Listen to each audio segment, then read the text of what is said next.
النهارده عزل بنت اختي.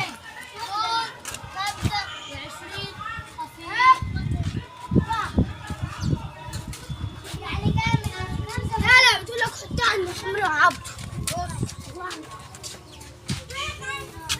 عشان لو حاجه اتكسرت ما يعملوش كده. النهارده ده طبعا عزال بنت اختي.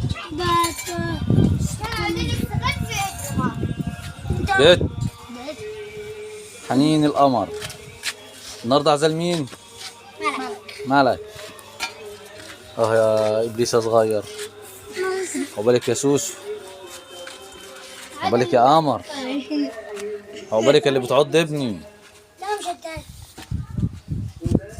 شوف ده مع العزال ماليش دعوه. والاوالح دي. اه والله اوالح ومال وشوايه ده مكان. وازاز ميه ومكانس وسبت وعصير الجبنه وليمون فلاحي. يا بنت تراب الميه فين؟ يا بنت انا لازم اصور مع الورده دي. انت جاموسه؟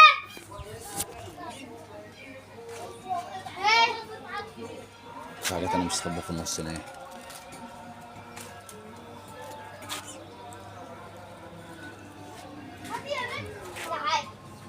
طبعا احلى عروسه العروسات.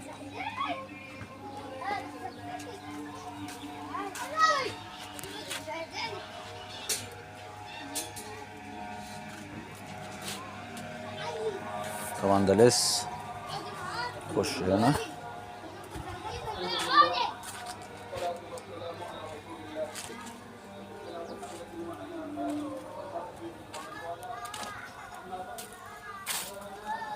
دي المفروشات.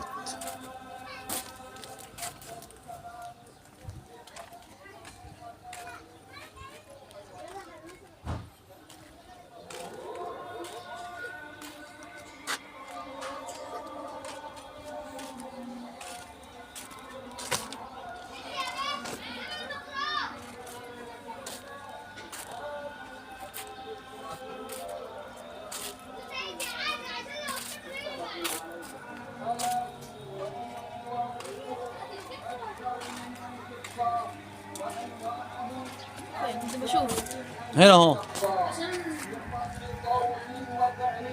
الف مبروك وعقبال عندكم جميعا.